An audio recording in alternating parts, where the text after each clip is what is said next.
Halo Sobat Bus dan juga MB Truckers, apa kabar? Selamat datang di acara Mercedes Mobility Talks bersama DCVI atau Daimler Commercial Vehicles Indonesia.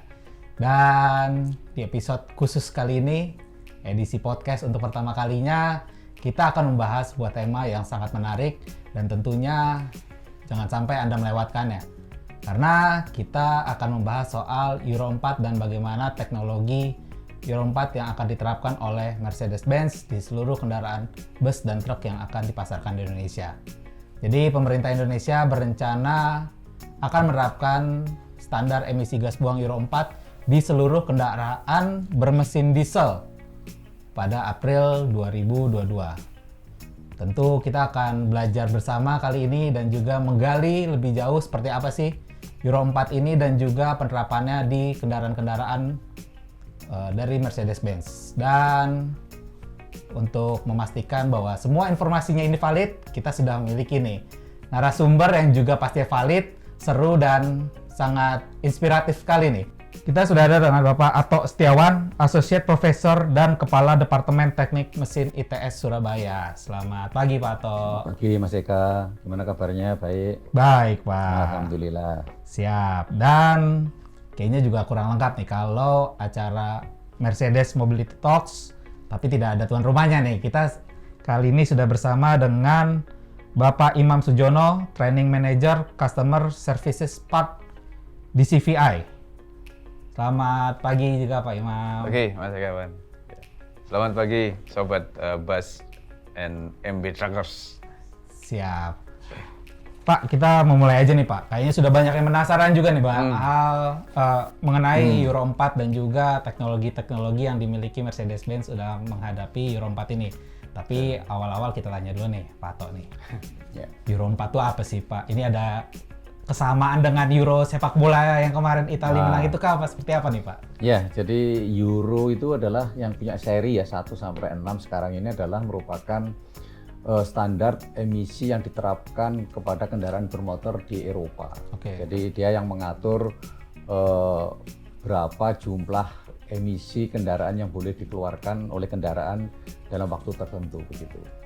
Secara umum seperti itu. Nah sekarang kalau Indonesia nih Euro berapa nih? Kalau yang di saat ini Pak ya, sebelum nanti April berlaku Euro 4 nih Pak? Ya, jadi dari regulasi itu kalau Euro 4 untuk bensin itu sudah berlaku sejak tahun 2018. Nah untuk motor diesel ini kelihatannya rencananya tahun 2021 Mas Eka, tetapi karena pandemi kelihatannya agak diundur sedikit ya, mungkin baru di launching sekitar April 2022. Begitu. Oke. Pak, kalau kita juga berbicara nih Pak soal Euro 2 yang sekarang masih berlaku Pak ya, dengan juga Euro 4 nih bedanya ada apa sih Pak di antara Euro ini selain 2 sama 4 nih Pak pastinya nih? Jadi biasanya Euro itu mengatur emisi yang bersifat polutan. Ya, jadi seperti CO, hidrokarbon, kemudian utamanya adalah NOx ya. Jadi NOx ini adalah sebenarnya itu terjadi karena proses pembakaran di dalam ruang bakar ya. Jadi dengan Euro 4 itu adalah polutan yang boleh dihasilkan akan semakin ketat atau diperkecil. Biasanya turunnya itu bisa sampai 50% dari seri sebelumnya begitu. Berarti 2 ke 4 nih banyak nih turunnya. Banyak perubahan. Jadi sehingga perlu banyak perubahan di desain engine maupun mungkin juga after treatment di combustion. Gitu. Berarti udara makin bersih karena polutannya semakin berkurang Pak ya? Betul. Nah Pak, kalau sekarang ke Pak Imam nih. Oh, siap. Iya dong, sudah siap nih Pak. Jadi Mercedes-Benz nih kan pastinya sudah siap dong Pak, karena kan juga di Eropa dan sudah terkenal dengan teknologinya nih Pak. Nah kalau untuk menghadapi Euro 4 yang ada di Indonesia, Mercedes-Benz sudah siapin apa nih Pak untuk menyesuaikannya? Kita sudah siapkan sistem namanya SCR. Selective Catalytic Reduction. Itu adalah exhaust gas after treatment. Jadi teknologi yang sudah dikenalkan di Eropa sejak berlakunya Euro 4 di Eropa. Tahun 2005.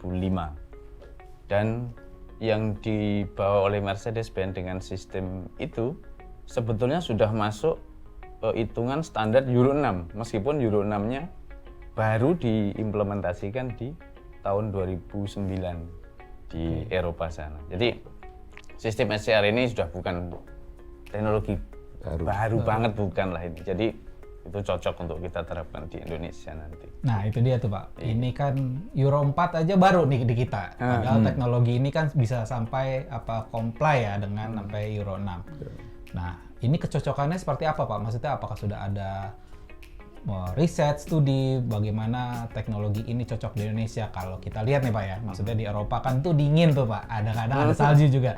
Indonesia nggak ada salju nih, dari ini aja berbeda. Nah ini seberapa cocok nih Pak untuk digunakan di Indonesia? Jadi sebenarnya sistem SCR itu tidak merubah desain di dalam engine-nya sendiri, Mas. Jadi hanya setelah turbo atau setelah exhaust atau gas buang itu keluar dari mesin, diolah, ya dicampur dengan aditif tertentu, kemudian sehingga nanti begitu dikeluarkan ke udara terbuka itu sudah tidak mengandung polutan yang disebutkan oleh Pak Ato tadi. Oke, berarti ini bisa dibilang di bagian akhir nih berarti Pak ya? Iya betul. Mesin tidak berubah nih berarti? Enggak. Jadi mesin sama dengan yang digunakan di Euro 2 atau Euro 3 sebelumnya, tetapi ada pengolahan polutan sebelum dibuang ke udara luar. Berarti ini bisa dibilang modelnya sama dan juga sasisnya sama, cuman hasilnya berbeda nih Pak. Betul. Karena lebih ramah lingkungan dan juga minim polusi ya, bisa dibilang seperti Betul. itu. Ya. Nah, kembali lagi nih kalau ke Pak Ato. Kalau kita melihat teknologi sekarang tuh kan banyak tuh Pak. Pilihannya kan banyak nih. Betul. Nggak cuma SCR, ada beberapa juga teknologi lainnya. Nah, kalau kita lihat SCR nih seperti apa sih Pak dalam artian keunggulan yang ditawarkan dibandingkan dengan teknologi lainnya nih Pak? Ya, jadi mungkin prinsipnya untuk mengurangi emisi itu ada 3 cara ya. Dan bisa juga akumulasi, semuanya bisa kita treatment ya. Jadi pertama adalah pre-combustion ya. Jadi pre-combustion ini kita harus menyiapkan kualitas bahan bakar yang lebih bagus. Jadi kalau diesel biasanya yang utama itu adalah karakteristiknya adalah Cetane number dan juga sulfur content. Ya, jadi sulfur content harus diturunkan. Yang Euro 4 ini kalau di Eropa sudah sampai 50 ppm. Nah, bahan bakar kita yang Pertamina Dex itu yang punya Cetane number sekitar 52, itu kalau nggak salah masih 300-an ppm ya, 300 ppm. Sehingga nanti ke depan kalau memang Euro 4 ini diterapkan ya pemerintah bisa merubah spesifikasi bahan bakar diesel untuk Euro 4. Yang Pertamina Dex nanti bisa diturunkan sampai 50 ppm begitu. Yang kedua adalah bisa dengan di combustion-nya ya, jadi combustion parameter maupun combustion design engine-nya. Ya, jadi bisa dengan itu biasanya yang tersedia teknologinya itu adalah EGR, exhaust gas recirculation, atau juga mungkin juga ada yang water injection, tetapi yang populer kayaknya EGR. Yang ketiga adalah seperti yang disampaikan Mas Imam, itu adalah after combustion. Ya, jadi memasang SCR tadi, selective catalytic reduction tadi. Ya, jadi itu. Nah, apa kira-kira kalau bahan bakar saya rasa baik EGR maupun SCR juga akan terkena ya, karena dia adalah seperti manusia, itu adalah seperti asupan makanan kita. Ya, kalau semakin bagus ya nanti kita akan semakin bagus hasilnya, ataukah energi yang kita dapatkan begitu. Nah, kalau EGR itu adalah karena dia itu adalah mengkondisikan di proses pembakaran di mana NOx itu terjadi pada temperatur tinggi ya, sekitar 1300 derajat Celcius dan tersedianya oksigen. Nah, sehingga kalau kita mau menghindari NOx berarti harus menurunkan temperatur di ruang bakar di bawah 1300. Nah, itu sebenarnya dari teori itu adalah di motor bakar maupun motor kalor, kalau temperaturnya rendah itu efisiennya akan rendah. Jadi kemungkinan besar kalau kita pakai yang EGR tadi itu akan merubah performance daripada engine karena temperatur di ruang bakar diturunkan. Ya, meskipun nanti ada juga yang lainnya, kalau nanti EGR-nya terlalu tinggi, itu problem adalah emisi lainnya akan naik. Ya. Nah, sedangkan kalau yang SCR karena kita treatment adalah gas pembakaran hasil di ruang bakar, itu tidak terpengaruh seperti yang Mas Imam katakan. Jadi pembakaran di mesin akan tetap maksimal, bagus, sehingga kotorannya tadi yang kita treatment, sehingga tidak terpengaruh terhadap kinerja engine itu sendiri, baik efisiensi maupun powernya. Nah, mungkin sekilas barangkali memang SCR ini akan memberikan performa lebih bagus dari engine-nya dan juga emisinya rendah. Cuma mungkin ada tambahannya ya. Namanya adalah SCR plus AdBlue ataukah itu adalah zat yang harus kita tambahkan ke dalam katalitis. Ya, yang unsur utamanya adalah urea, Ya, jadi yang ketiga itu adalah post combustion treatment ya. Jadi seperti Mas Imam tadi katakan bahwa gas buang hasil dari keluaran ruang bakar itu akan ditreatment dengan SCR. Nah, itu di situ karena memang gas buang itu adalah sudah keluar dari engine, maka engine bisa bekerja ataukah mendapatkan performa yang terbaik sehingga tidak terpengaruh lah dengan tuntutan emisi yang lebih bersih, sehingga nanti di SCR tadi polutan-polutan tadi akan dibersihkan, terutama untuk yang NOx akan diuraikan menjadi nitrogen sama hidrogen. Kira seperti itu, Mas Eka. Jadi keunggulannya performa tetap oke, Betul. tapi emisinya jauh berkurang. Betul. Nah, kalau kita balik lagi nih ke Pak Imam nih, Mercedes-Benz penerapannya seperti apa nih? Apakah memang seperti ini atau mungkin ada modifikasi Pak sistemnya? Oke, jadi untuk sistem SCR ini, seperti yang saya katakan tadi, engine kan sama nih. Ya. Dengan diaplikasikannya SCR untuk Euro yang lebih tinggi, Euro 4 tadi, jadi kita bisa menaikkan performa dari mesin.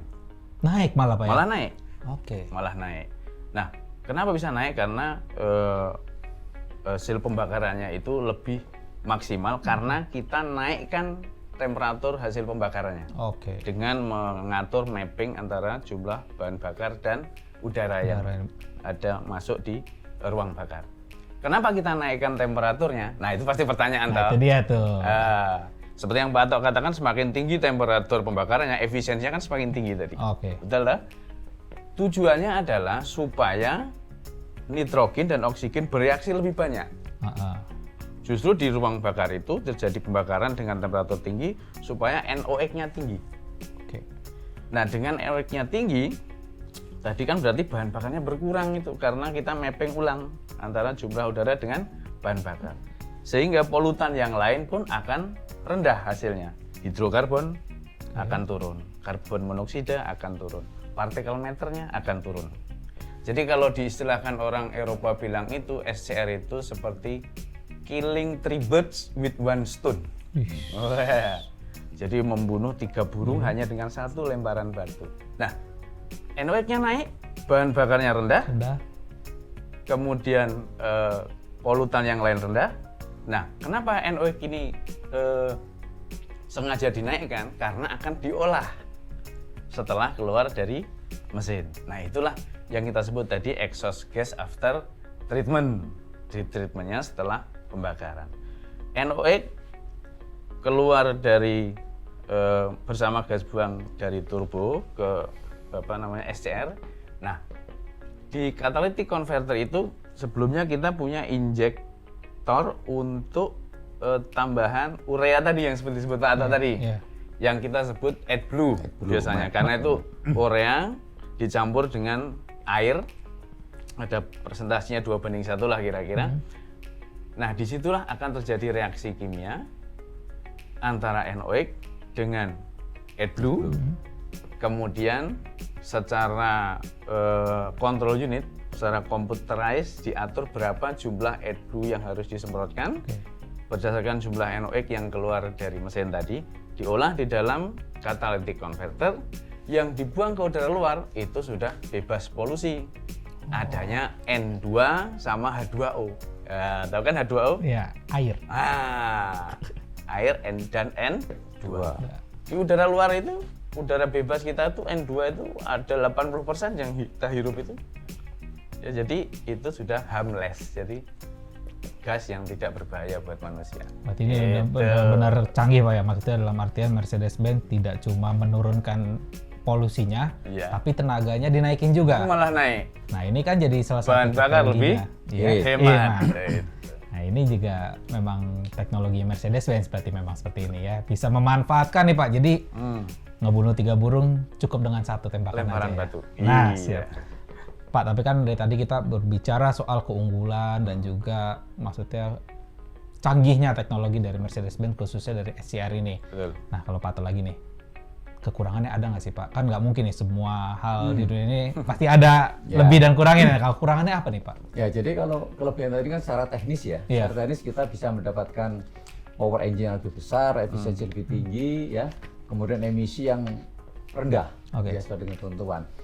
Dengan kita menambahkan SCR, kemudian juga menambahkan AdBlue ya, ataukah mungkin campuran water ya, air 67,5 ionizer ya, kemudian 23,5% itu adalah urea atau amonia. Itu tentu saja kita harus menambahkan peralatan tambahan.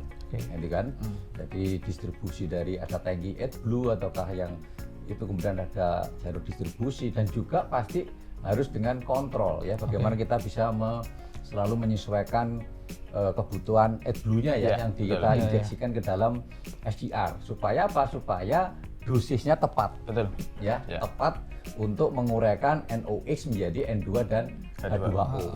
Nah, jadi kalau nanti nggak kontrolnya kurang bagus kan bisa jadi kebanyakan, berarti kan kita rugi ya, harus beli. Kalau kurang mungkin emisinya kurang bagus. Makanya biasanya ada sistem ECU sendiri ya untuk mengatur SCR tadi, biasanya begitu, supaya optimum ya. Jadi SCR.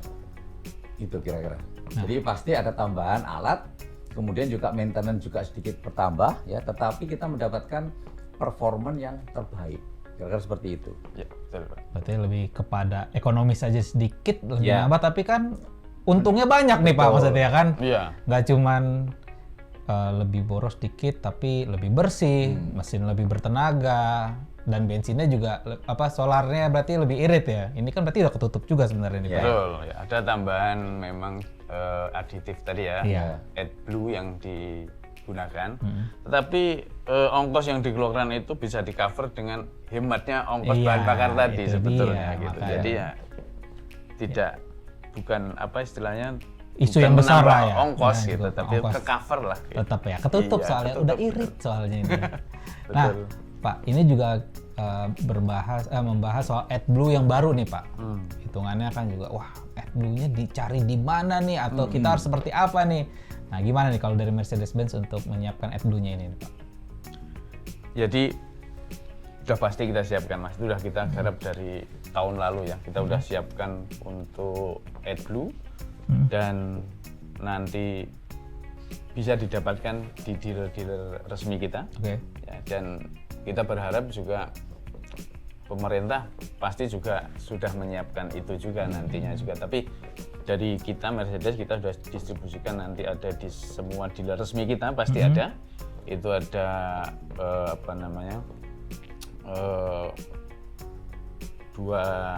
ada yang 20 liter, ada yang 200 liter. Sudah disiapkan lah Sudah pokoknya disiapkan ya. lah. Jadi itu gampang, itu bisa. Gampang ya, tinggal datang ke bengkel-bengkel resmi atau tinggal calling, nanti ada semuanya situ, sudah siap. Ada. Nah Pak, kita juga ngebahas soal ini sebuah teknologi yang baru, kemudian juga lebih irit bahan bakar, tenaga lebih kuat, emisi lebih turun. Nah ini kita sampai kepada sopir-sopirnya nih Pak, ataupun juga para pemilik truknya sendiri ya, armadanya sendiri. Ada perbedaan nggak nih Pak, maksudnya dalam untuk penggunaan lah sehari-hari seperti itu? Apakah harus seperti apa mengemudinya, atau mungkin harus ada training-training khusus lagi Pak? Kalau secara pengoperasian kita bandingkan dengan yang unit-unit Euro sebelumnya, itu tidak ada bedanya. Cuma ada tambahan tugas dari pengemudi, yaitu mengawasi level indikator untuk AdBlue-nya. Oke. Jangan sampai AdBlue-nya itu habis tapi tidak diisi ulang. Oke. Akibatnya nanti berarti polusinya kan tidak sesuai yang diharapkan. Tidak ada treatment lagi. Terus pekerjaan tambahan buat pengemudi ya, kalau dia isi bahan bakar, dia lihat AdBlue-nya juga harus diisi, ya tambahan pekerjaannya isi AdBlue gitu AdBlue kan. ya. Iya. Jadi konsumsi AdBlue-nya juga tidak banyak, antara 3-5% lah dari konsumsi solarnya. Jadi kalau misalnya ada konsumsi solar 100 liter, ya kira-kira AdBlue-nya itu cuma 3 liter. Oh, jauh Pak ya. Iya, sedikit sekali. Nah itu kalau nambahinnya semudah ngisi bensin nggak, apa ngisi solar gitu nggak Pak? Atau masukin lewat cara-cara khusus? Tangkinya itu ada di dekat tangki solar. Oke. Tapi lubangnya berbeda diameternya, sehingga kesalahan. nozzle dari solar itu SPBU. dari umpamanya tidak akan masuk. bisa masuk Nggak bisa ke masuk ini. ini, Gitu. berarti. Itu udah diperkirakan, pasti orang kadang akan lupa. Keliru. Terus warna tutupnya juga dibedakan. Oke. Karena tadi kita sebut ada AdBlue, ya tutupnya kita kasih warna biru. Biru. Jadi kalau blue jean itu pasti biru kan gitu kan. Iya. Makanya kita tutup warna biru. Jadi dia tahu, oh ini untuk AdBlue, ini untuk bahan Fuel, bakar, bahan bakar. fuel. Jadi nggak usah takut, gampang juga nih berarti ngisinya Pak ya. Gampang. Jadi Tinggal buka tutupnya, isi tutup lagi. kayak gampang, ngisi air radiator atau air cairan wiper mungkin ya Pak, semudah itu berarti. Nah mungkin kalau ngisi air radiator kan nunggu adem dulu. Oh, misalnya, iya. Atau gimana kan, takut muncrat. Ini mah tinggal buka, masukkan, tutup. Lebih mudah daripada ngisi air radiator nih. Semudah memasukkan gajah ke dalam kulkas. Nah, Ada aja. Iya kan, tinggal dibuka pintunya, Iya. masukkan Pintunya. gajahnya, tutup pintu kulkasnya Pak. Itu caranya. Pak, kalau juga kita ngebahas nih Pak soal teknologi baru dan kemudian juga konsumen kan justru para pengguna bus dan truk ini kan juga orang yang cuan-cuan klub nih Pak. Waktu mereka adalah uang kan, jadi jangan sampai dong itu mobil kalau servis lama menunggu seperti itu. Nah kalau dari Mercedes-Benz ini seperti apa Pak untuk teknologi ini? Untuk teknologi yang Euro 4 ini kita kan siapkan yang tambahan lagi adalah untuk yang menggunakan unit pump dengan sistem ZPD. CPD. Ya, artinya kita ada perubahan dari sisi untuk sisa bahan bakar di dalam pompa tekanan tinggi itu. Ya. Itu kembalinya ada saluran sendiri yang akan masuk kembali ke dalam reservoir. Jadi mengurangi leaking antara bahan bakar yang nantinya bercampur dengan oli mesin, pelumas mesin. Nah, sehingga kalau kita gunakan bahan bakar yang sesuai dengan aturan Euro 4, maintenance untuk penggantian oli mesinnya, kalau kita bilang ada namanya OD ya, oil drain intervalnya bisa sampai 50.000 km. Oke. Ya, kalau menggunakan bahan bakar yang sesuai dengan Euro 4 yang diharuskan untuk digunakan di Euro 4. Nah, untuk maintenance yang lainnya hanya mengganti filter kan biasa tuh Pak ya. Kalau Ya, ada ada. tangki, ada strainnya, ada filter. Ada filter ya solar paling kan. gitu Normal, aja normal, tambahannya. ya normal. Berarti soal servis no issue dong Pak berarti. Nggak ada penambahan yang banyak, nggak ada.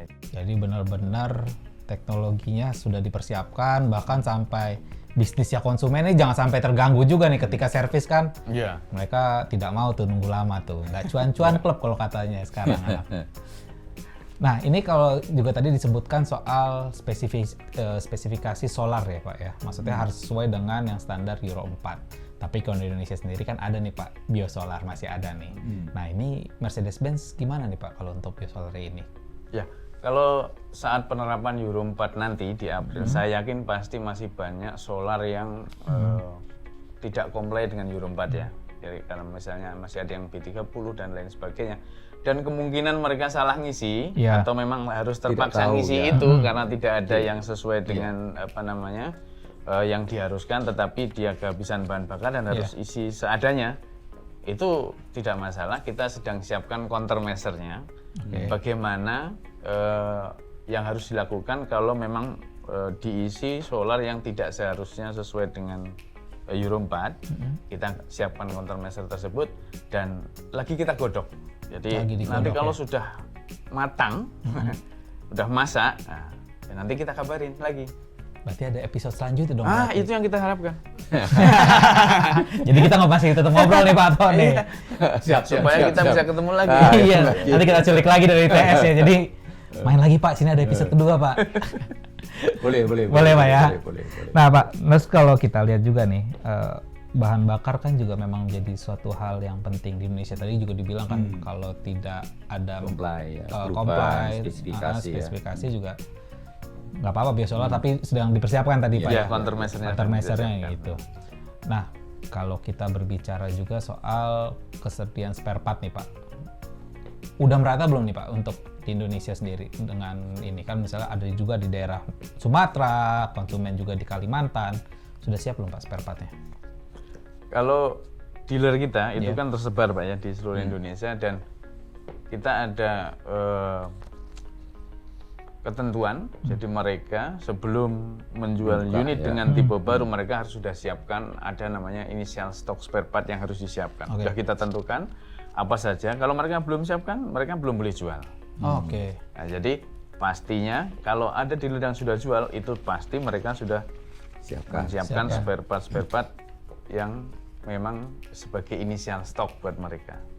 Berarti konsumen juga tidak perlu takut, semuanya sudah disiapkan, dan juga pastinya tetap cuan-cuan ya bersama Mercedes-Benz pasti Pak ya. Kita maju bersama. Konsumen adalah raja. Konsumen adalah raja ya. Betul Pak. Gitu. Jadi.